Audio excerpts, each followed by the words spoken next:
Hello, everyone. So, a few weeks ago, I got back from a trip to Rome, which was my first international experience. It was amazing, and I can't thank the honors program enough for letting it happen. So, I wrote a children's book about it, which I will now read aloud, titled Mary Goes to Roma.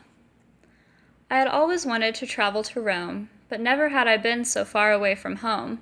So when I learned that I could go through the school, as a classics major, I thought, that sounds super cool. Armed with intent, I applied for the class, first online, then an interview I had to pass. At last I got into my first study tour. I was thrilled, since I'd not gone abroad yet before.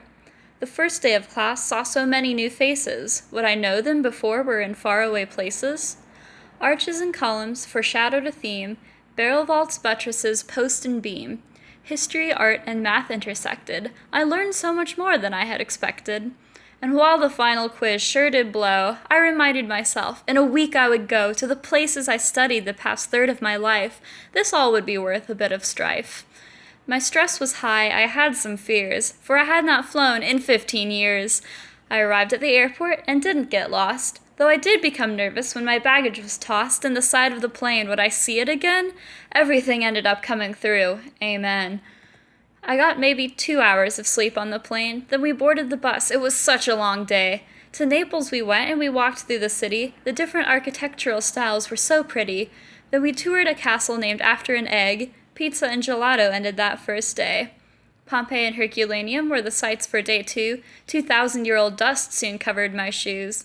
As we toured the streets, I looked out for graffiti, but finding real examples wasn't so easy. I gave my presentation around that topic, discussing some pieces that were rather erotic. My peers weren't scandalized. That might have been awful, since the next building we went through was the purpose-built brothel. We visited Herculaneum, a pit in the ground, though the views from the villa surely used to astound. Next morning, we spent at the Archaeological Museum, holding artworks which you'd have to go there to see 'em. The Sappho fresco interested me most, though the Hall of Statues came second and close. With more sculptures, mosaics, and frescoes it's filled, afterwards we grabbed lunch at the Auto Grill. Our first evening in Rome we had free to wonder. The Colosseum, Circus Maximus, and Tiber we pondered. We also found the Trevi and the Pantheon. Apparently those are just sights you stumble upon. The next day, we got our official tour of the amphitheater and what it was used for. I imagined a concert in this day and age. Public executions might cause an outrage. The Forum, another awe-inspiring sight, yet met with GA by a, it's all right. From the House of Augustus, we could see the whole Forum, ancient temples, the Curia, and Trajan's Column.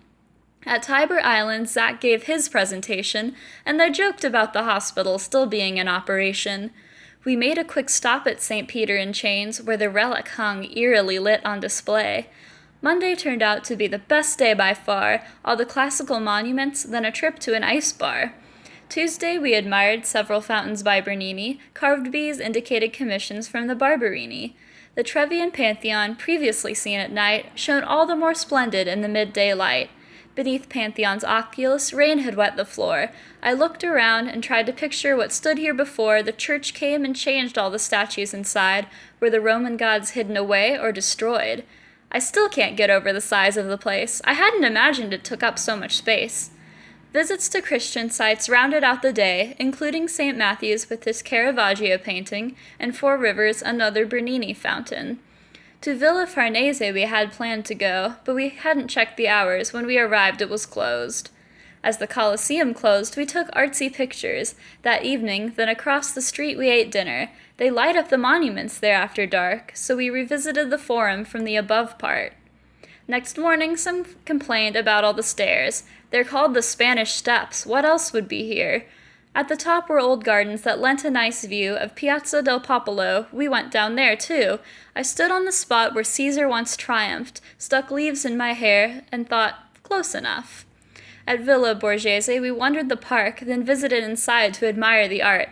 Marvelous ceilings, dynamic statues. Aeneas carried Anchises and Ascanius. I recognized Caravaggio's Jerome. How much would it cost to put in my home? Then the group took a tour of Caracalla's baths. A public work like this might have made up for his wrath. A handful of us caught the Liverpool game. With each goal scored, the whole city seemed to scream. The Vatican museums threw me for a loop. I screamed when I saw the Laocoon group. Through the hall of maps and its intricate ceilings, I found the collection exceptionally appealing. The School of Athens before my own eyes, then the Sistine Chapel. Why was I surprised that the crowds were enormous and guards yelled at them? I almost preferred our creation of Adam. Inside St. Peter's held even more, Michelangelo's Pietà and a sacred door. Then to Castle Sant'Angelo went our tired bunch, who did not expect to wait for 3 p.m. lunch. We caught views from above through arrow holes, then on top of the roof witnessed a live proposal. Since my roommate and I weren't feeling real food, Italian McDonald's by the metro station would do. That evening I rested, I bent down for an adventure, confident in my knowledge of using the metro. I went to dinner near the Coliseum again, then took pictures by fountains with another friend. We woke up early Friday morn to climb the steps of St. Peter's Dome, 551 steps the whole way on foot, to seek that panoramic look. The stairs shrunk as we approached the top. At the inner landing, we took a pit stop. Due to a rather lengthy wait, we ended up meeting the others late at Il Gesù, our final destination. Then we went gift shopping. After all, it's like a vacation. Burnt out on pizza and low on cash, I got takeout, then at the hotel I crashed. But since I knew we'd be states-bound tomorrow, I joined some of the others for one last hurrah. Having boarded as strangers, we left as friends. How could this trip be already at an end? 2 last plane rides got us home. Still a piece of my heart remained in Rome. Thank you for listening.